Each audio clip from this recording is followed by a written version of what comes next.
around the corner. This is Dr. Todd Olszewski at Providence College, the Journal of the History of Medicine and Allied Sciences. Welcome in, Doctor. Thank you. Just gave you their 13th annual Stanley Jackson Award for the best paper in the past 3 years. Now again, this is for the causal conundrum, the diet, heart debates, and the management of uncertainty in American medicine. We've heard a lot about diet and how it affects the heart. Talk with us about this paper and this award-winning paper and how it came to be. Well, most of us are aware and understand, or at least have heard, that there is a connection between foods that you eat that are high in cholesterol and high in saturated fat, increasing your risk of heart disease. Mm-hmm. My article essentially examines how that's not necessarily always been the case, and that connection between diet and heart disease hasn't always been as straightforward as we take and assume it to be today.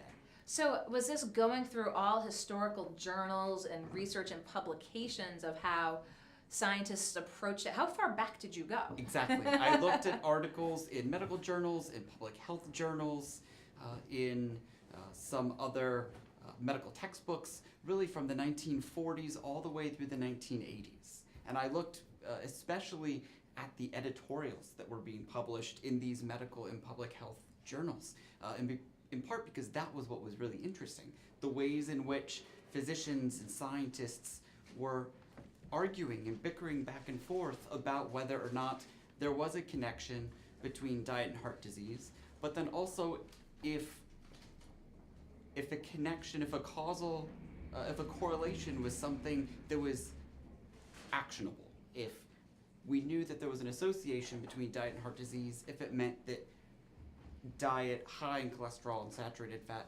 actually caused heart disease. So when did this start coming into the general mainstream that doctors thought, okay, if you have heart disease, diet, and it might not be the diet advice that we see clearly of today.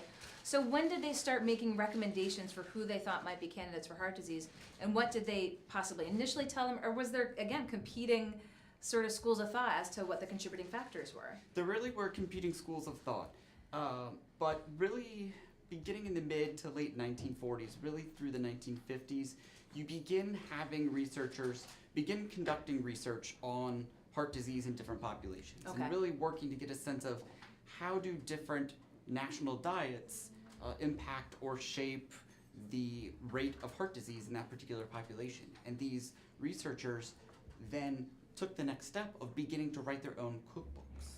They began often with their wives, who were scientists in their own right, but cookbooks that promoted a low cholesterol, low fat diet, much like the heart healthy advice that we see and recognize today. You begin seeing these cookbooks pop up in the late 40s, 50s, and really carry through into the 1980s when the American Heart Association endorses the diet heart hypothesis itself.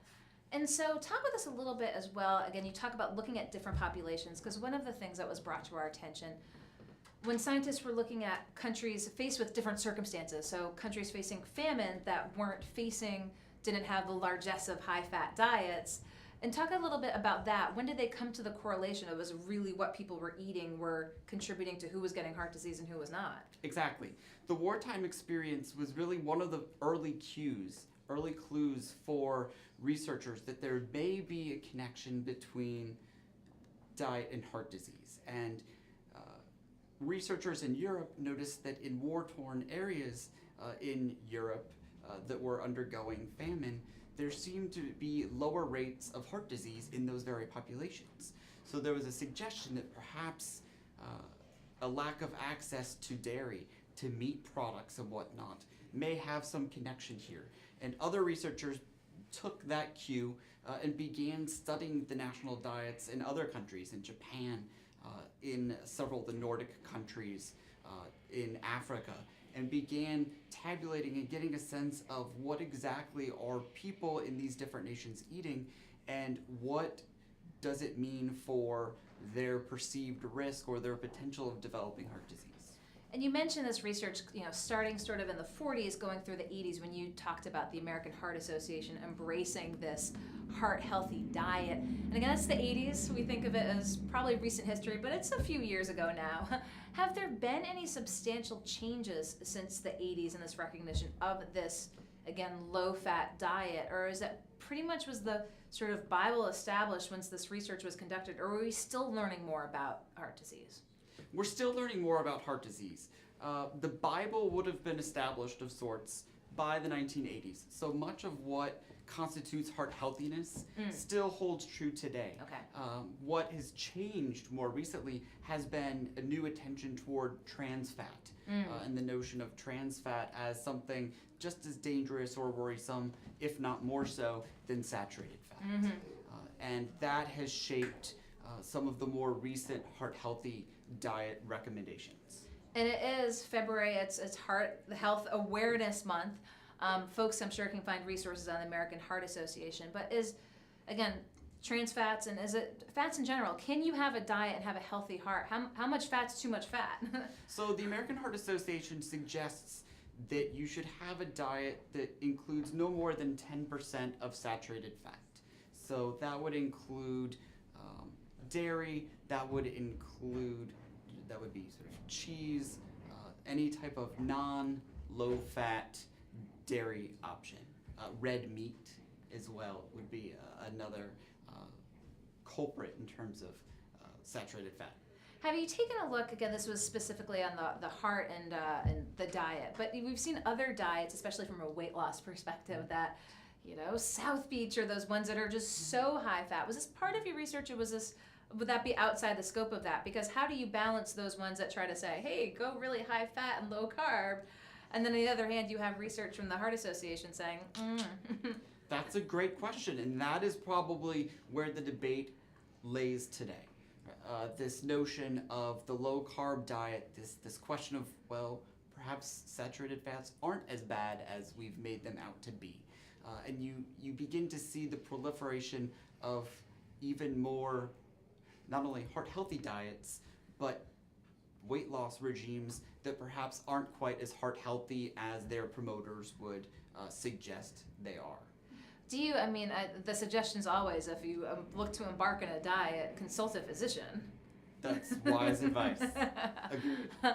So now that you've gotten this award from the Journal and you're at Providence College, you've talked a little bit about what's on your plate. What's next in the research realm for you, Doctor? What's next in the research realm?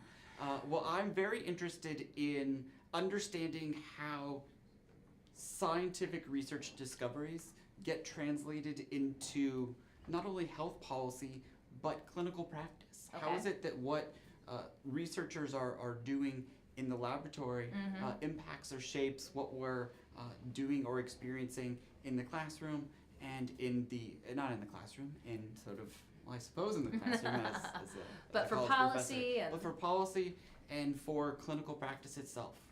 Very good. So can we expect to see a paper from you maybe in that realm moving forward? Yes, most definitely. And when you got this award, when they told you were the recipient, were you surprised? Or were you like, I think I had the best paper in the last 3 years? I was most definitely surprised. I was sitting at home on a Friday evening in mid-December grading, because what else is a professor to do in mid-December? But great. Grading final papers. I received the email. I was extremely surprised. I texted my wife. I texted my mother. And when my wife got home from work, we went out for a celebratory dinner. I have the best paper in the last 3 years, said the doctor. And talk with us about being at Providence College. How has this enabled you in your research and your teaching capacity to further your career? I think being at Providence College has been a wonderful opportunity to be in a small setting, to really have an opportunity to spend a lot of time with my students and get to know them and have close working relationships, not with the students alone, but also with my colleagues, and being able to use them as potential sounding boards has been a real resource. And being able to explore historical topics and more contemporary policy debates and issues as a faculty member in the Health Policy Management program has been a lot of fun. And you talk about having seniors doing internships. So what are the students looking to do for real world experience? I mean, I'm not going to make you go through the laundry list, but what are the students from Providence College looking to do as their next step? Our students go in many different directions with their degree. They tend to pursue careers in insurance. They pursue careers in public health agencies at the Rhode Island Department of Health. They pursue positions where they're engaging in clinical care. Perhaps they're going to nursing school or dental school, or they're becoming physician assistants. Or they're even moving into the tech realm. They're getting positions at health information technology companies. So they're really doing a lot with their degree, which I think is exciting. And one of the hats that I wear in the program is the internship coordinator. So helping them secure internships at Blue Cross Blue Shield, at the Department of Health, at many of the local hospitals, I think gives them added experience that they're able to draw upon and sort of build upon what they've been learning and doing in the classroom for several years. Question for you. Was your paper required reading for them? Not yet, but perhaps it should be. Not yet. Well, again, because of this coursework and looking again at historical perspectives, do you think it gives the students that sort of well-rounded, holistic look at healthcare, both from historical perspective and for today, to prepare them to go in the myriad of directions that they're going? Oh, most definitely. I think it's important as a historian by training who's working in a health policy program that's engaging in analyzing current contemporary debates and issues. I think being able to have a certain degree of historical perspective brings a lot more to the table in terms of being able to really understand not just the problem at hand, but how that particular problem came to be. And that may shape or influence what potential solutions the students as potential future leaders in policy and healthcare might be able to develop. Again, this critical thinking. And again, Dr. Todd Olszewski got the Journal of the History of Medicine and Allied Sciences 13th Annual Stanley Jackson Award for the best paper in the past 3 years, The Causal Conundrum, the Diet-Heart Debates in the Management of Uncertainty in American Medicine. Gave us a little tip-off as to what we might see from him next in academic journals. So, Doctor, I appreciate your taking the time to come in today. Thank you very much. I'll let you go back to college. Take care. Okay, thank you. Take care. Dr. Todd Olszewski, again, here having gotten the award from the national publication. We'll provide links for that as well on Golocal if you're watching this after. Don't go anywhere. We're going to be back with our next guest here in the studio in just 1 second. Malchus Mills with DARE and the Rent Control campaign just embarked on today.